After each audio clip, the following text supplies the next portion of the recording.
सिंध जे तारीख़ ते तहक़ीक़ जे सिलसिले में आउं रुख सिंधी अवां सां ख़त आहियां।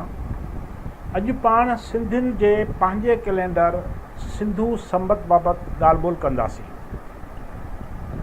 दुनिया अंदरि ईसवी ऐं हिजरी सन खां सवाइ बि केतिरा ई सन यानी कैलेंडर राइज रहिया आहिनि। दुनिया जे मुख़्तलिफ़ ख़ितनि ऐं मुल्कनि समेत अणॻणियुनि क़ौमुनि ऐं मज़हबी गुरूहनि तरफ़ां पंहिंजा पंहिंजा सन राइज कया विया, जेकी कंहिं न कंहिं ख़ासि वाक़े सां मंसूब रहिया आहिनि। साॻे तरह बरसगीर सिंध ऐं हिंद में बि कई सन राइज रहिया आहिनि, जिन में वक्रमी सन ऐं साहसी सिंधू संबत ख़ासि तौर ते मशहूरु रहिया आहिनि। वक्रमी संबत राजा विक्रमाजीत जे नाले सां राइज कयो वियो, जेको हिंदुस्तान जे ॾखिण ऐं ओलह वारनि इलाइक़नि में अॼु बि मुरवज आहे। साॻी तरह साका कैलेंडर बि उत्तर हिंदुस्तान, कश्मीर ऐं मौजूदा पाकिस्तान जे इलाइक़नि में मुरवज रहियो आहे। अॼु पाण हिते सिंधू संबत जो ज़िक्र कंदासीं। साका संबत खां 700 साल पोइ सिंधू माथिरी वारे इलाइक़े में सिंधू संबत जारी कयो वियो, जेको आगाटे दौर खां आगाटी सिंध ऐं मौजूदा पाकिस्तान जे वसी इलाइक़े में राइज रहियो ऐं अॼु बि सिंधी हिंदू जातीअ में इहो कैलेंडर राइज आहे। सिंधी हिंदू जाती इन सिंधू संबत जे हिसाब सां पंहिंजा मज़हबी ऐं सक़ाफ़ती ॾिण मल्हाईंदी आहे। मशहूरु शाह अल-बैरूनी हिन ख़िते जे सफ़र बैदि पंहिंजे लिखियल सफ़रनामे में ॼाणायो आहे त सिंधू संबत बरसगीर जे वसी इलाइक़े में राइज रहियो। इन इलाइक़े में कश्मीर खां वठी अरबी समुंड समेत गुजरात ऐं करबान वारा इलाइक़ा शामिल हुया। सिंधू संबत सिंध में राय घराणे जे हाकुम राजा राय सहारस तरफ़ां ईरानी हमले आवरनि सां जंग कंदे पंहिंजे वतन ख़ातिर जान घोरण वारे वाक़े जे यादि में शुरू कयो वियो। राजा राय सहारस जे दौर में सिंध जूं सरहदूं ओलह तरफ़ कलात ऐं मकरान तरफ़ हुयूं, जॾहिं त सिंध जे गादीअ जो हंधु अरोड़ हुयो। सन 626 ईस्वीअ में मौजूदा ईरान ऐं उन वक़्त जे फारस जे हुक्मरान नेमरोज़ सिंध ते फ़ौजी चढ़ाई कई। हमलो कंदड़ फ़ौज सिंध जे ओलह वारी सरहद खां करमान तरफ़ काहे आई। सिंध जे राजा राय सहारस हमलो कंदड़ धारियनि खे रोकण लाइ पाण पंहिंजे सिर पंहिंजी फ़ौज जी सरबराही कंदे हमले आवर फ़ौज खे सरहदुनि ते रोकण जी कोशिश कई। वतन सिंध लाइ जंग दौरान केतिराई सिंधी जोधा कुसिजी विया, जॾहिं त हमलो कंदड़ फ़ौज जो बि ॻरो जानी नुक़सानु थियो। जंग जे नतीजे में राजा राय सहारस विढ़ंदे विढ़ंदे पंहिंजे वतन तां घोरजी वियो, जॾहिं त जारियत कंदड़ फ़ौज जी सिंध जे सरहद अंदरि दाख़िल थियण वारी कोशिश खे नाकाम बणाए छॾियो।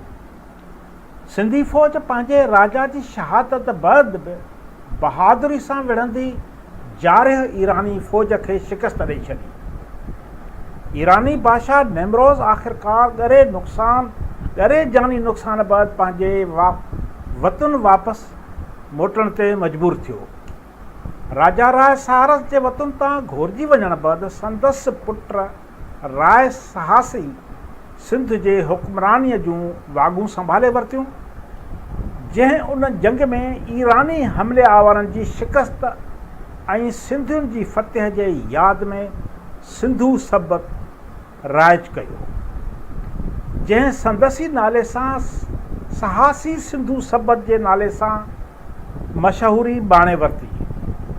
सिंधू संबत जी पहिरीं तारीख़ चेट खां शुरू थिए थी ऐं आख़िरी महीनो फगुण हूंदो आहे।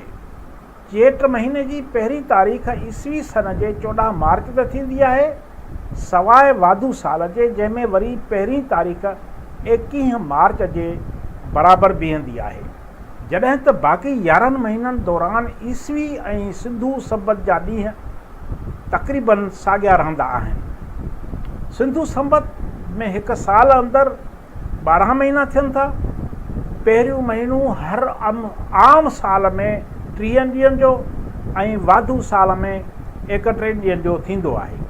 इन खां पोइ जा 5 लाॻीता महीना हर महीनो 31 ॾींहंनि जो थींदो आहे ऐं बाक़ी 6 महीननि मां हर महीनो 30 ॾींहंनि जो थींदो आहे। अहिड़ी तरह हर साल में 365 ॾींहं ऐं वाधू साल में 366 ॾींहं थींदा आहिनि। सिंधु संबत जे महीननि जा नाला मुक़ररु थियल आहिनि, जिन में पहिरियों महीनो चेट ईसी सन जे अप्रैल मई जे विच में हूंदो आहे, जॾहिं त वैसाख मई जून, ॼेठ जून जुलाई, आखाड़ जुलाई आगस्ट, सावण आगस्ट सितंबर, बडरो सितंबर अक्टूबर, आसू अक्टूबर नवंबर, कती नवंबर दिसंबर, नाहिरी दिसंबर जनवरी, पोह जनवरी फेबरवरी, माघ फेबरवरी मार्च, फगुण मार्च अप्रैल जे विच में हूंदो आहे। सिंधु संबत जा महीना ईसवी सन वांगुरु मौसमुनि जे हिसाब सां मुक़ररु थियल आहिनि। सिंध ते अंग्रेज़नि जे कब्ज़े वारे दौर में बि सिंधु संबत राज रहियो। अॼु बि बहिराड़ियुनि में हारी ऐं आबादगार फ़सुलनि जी पोखाई सिंधु संबत जे महीननि जे हिसाब खे आॾो रखी कंदा आहिनि। सिंधु संबत न फ़क़ति सिंध जे हदनि अंदरि राज रहियो आहे, पर मौजूदा दौर जे सॼे पाकिस्तान समेत आसाम, बंगाल, महाराष्ट्र, बर्मा, केरला, मणिपुर, उड़ीसा, श्रीलंका, तमिलनाडु ऐं थाईलैंड में बि मुरवज रहियो आहे। हिन कैलेंडर मुताबिक़ धर्मी संबत तहिवारनि जी निशानदही अॻुवाट थियल हूंदी आहे। उत्तर ओभर हिंदुस्तान ऐं गुजरात जे इलाइक़नि में घणे भाङे ही कैलेंडर इस्तेमालु थींदो आहे। हिंदु सिंध जा हिंदू सिंधी नए सिंधु संबत साल जी आज्ञा चेटी चंड जे मेले सां कंदा आहिनि। सिंध ऐं सिंधियत जो मशहूरु अवतार झूलेलाल उॾेरोलाल बि चेटी चंड जे ॾींहं ते ॼाओ हो। सिंधु संबत वाहिद सन आहे जेको सिंध जो वरसो आहे।